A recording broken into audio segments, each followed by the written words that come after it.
Hey folks, it's John with Ozarks Back Roads with you today. We finally got out of the house, out of our quarantine for a day. We're out in the woods. We're on the mighty FJR. Got it out of the garage. What a beautiful day it is today. We're towards the end of April here. Trees are starting to get a few leaves on them. Dogwoods are blooming. Just beautiful. Had a little incident here with the FJR coming across this low water bridge here. I've crossed this thing quite a few times and never had any issues. But today, coming in this way, as soon as I got on that water, the front end just slid out from under me. The bike almost went off. It stopped kind of pointing towards the edge here. I was able to get it up and put it in neutral and push it on across. That stuff is really slimy underneath there. So I got wet. Got wet right off the bat today. But I'd say it's worth it. It sure beats sitting in the house. I think the worst day riding is still better than the best day working. Put some new shoes on the FJR over the winter. This is the first day I've been out on them. I put the Bridgestone, the new what is it? The Bridgestone, is it the Battle Axe T41 Adventure tire on? Take a look at this one here. It's got kind of a different tread on it, but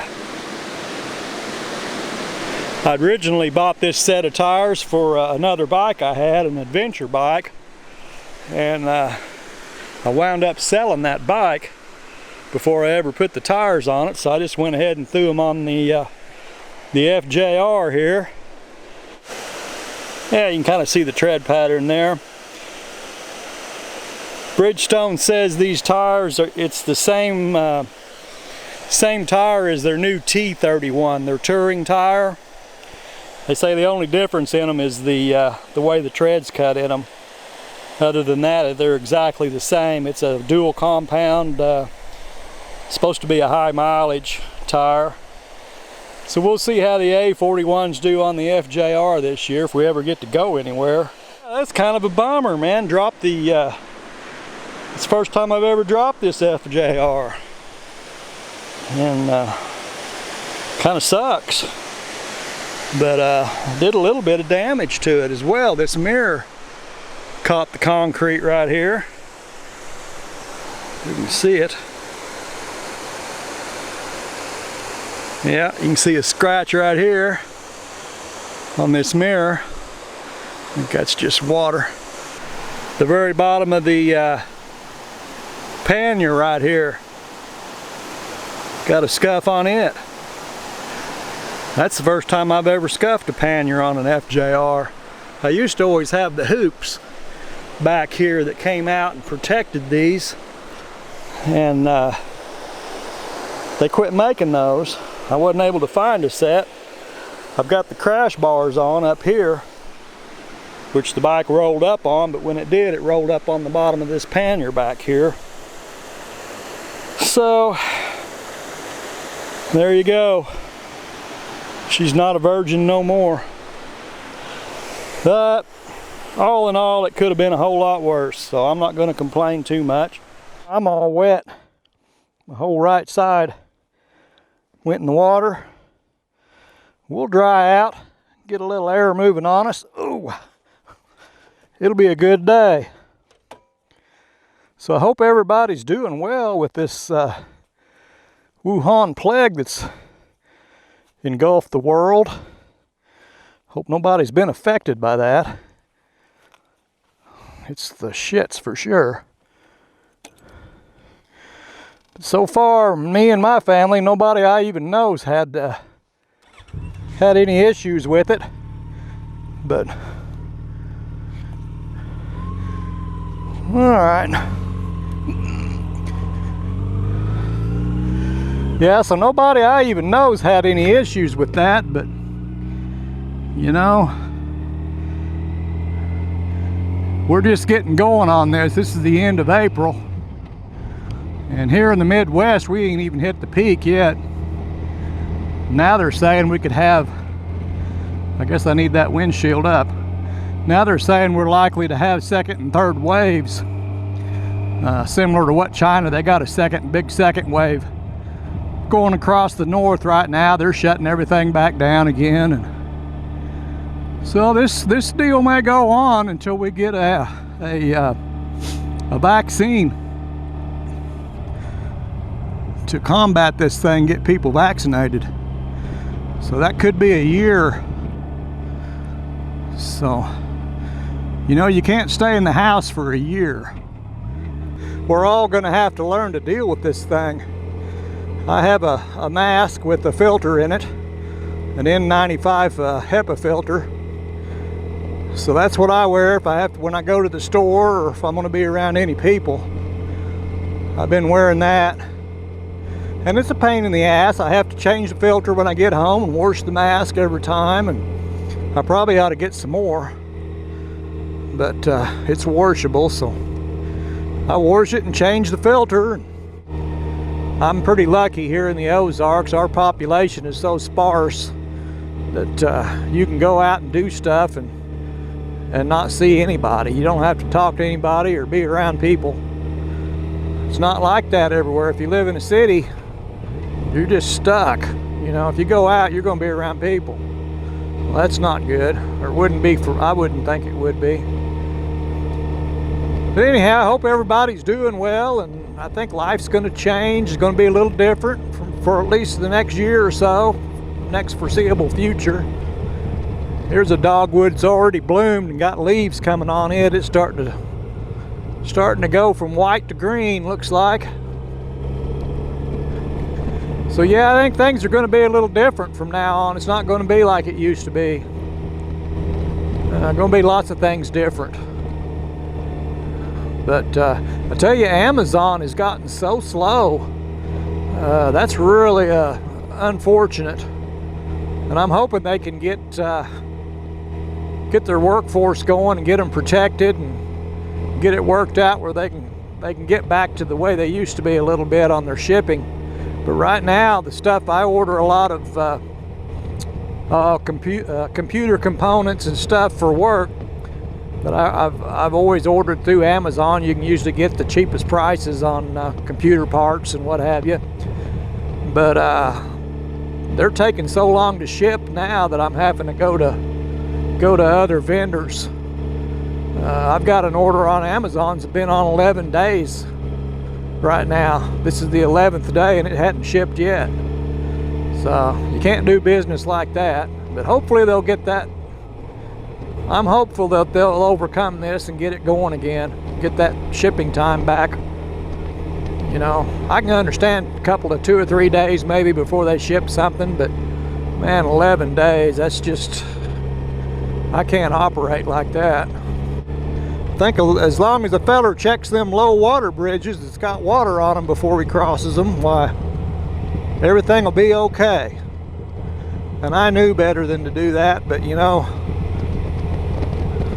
you get complacent about things, and I didn't check it. I just rode off on it. And sure as shit, it had brown moss or brown slime on it. And down I went, scratched up my new FJR. But you learn from them lessons. Although I've done that before, years past, I knew better. Sometimes you need a refresher course, I suppose. So I took my refresher course today. I won't do that again for several years, I'm sure. I was hoping to be able to take a trip this year, but I'm not sure how all this is going to work out. If I'm going to be able to get out west or not. With all this virus and stuff, I'd want to just camp and not do any motels, hotels or anything. Just camp out and hit some KOAs with some nice facilities, showers and laundry and all that. Do some of those. I think you're a lot safer if you're traveling to stay out of doors, not be in motels and shut up with people inside. Ooh, yeah, this is nice. We're about to get to Shoals Lake here at Theodosia, Missouri. Down on Highway 160, the lake's right down here. We'll take a look at it real quick, go over the big bridge, on our way back to the house, see how much water's in the lake.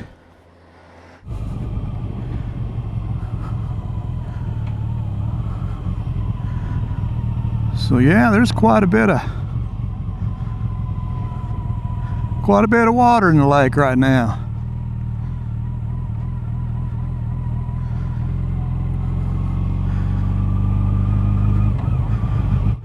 Restrooms are closed,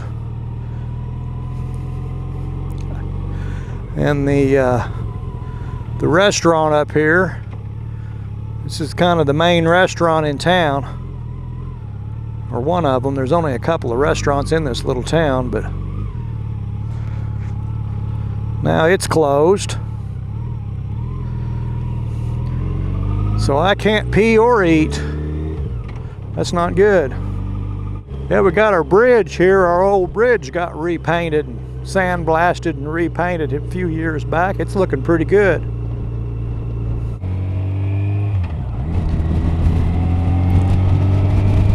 That's a pretty long old bridge right here. I jumped off of this one time when I was a kid. Well, it's a long ways to the water, a lot more than it looks. I remember my feet were sore. I had tennis shoes on. I went in feet first. It hurt my feet. So I didn't do that again.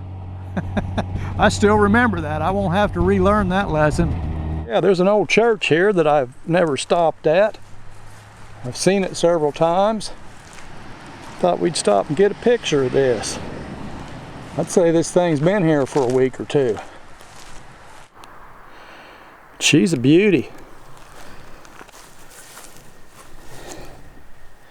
Probably originally built back in the before the turn of the century, I'm sure, before the 1900s. Got a big hole in the foundation under it here.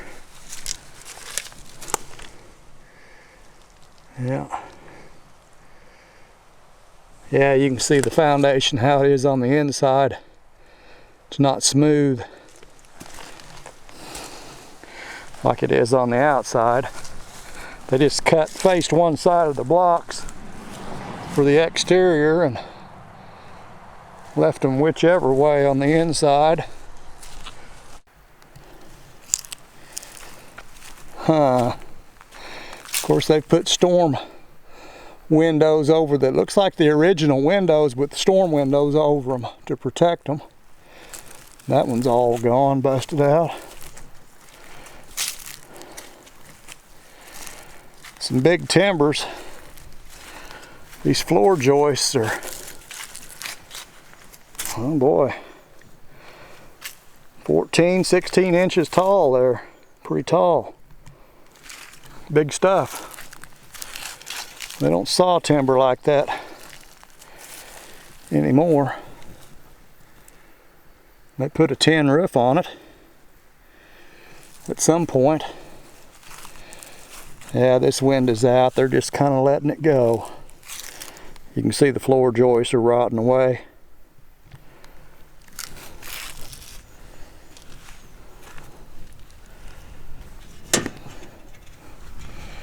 Look at them old chairs.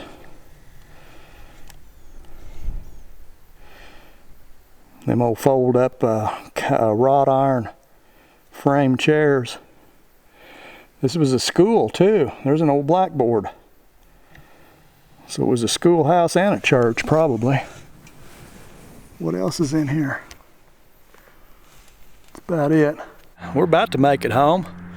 A little creek here I like to stop at. It's got a nice bluff on it and a good place to take pictures of your motorcycle. A beautiful day. Kind of look down the creek here. We're actually at Rock Bridge, Missouri, if you know where that's at. They got a trout farm up here where they raise trout and stock the creek. And I believe it's probably closed now. They got a big restaurant there and some things, but I like to stop here by the creek every now and then, just check it out. Well folks, I appreciate you all hanging with me today and checking out a little bit of the Ozarks here in springtime. invite you all to come back and stay safe from this Wuhan plague we got going on. Until I catch up with you again, y'all take care of yourselves, and we'll catch you later.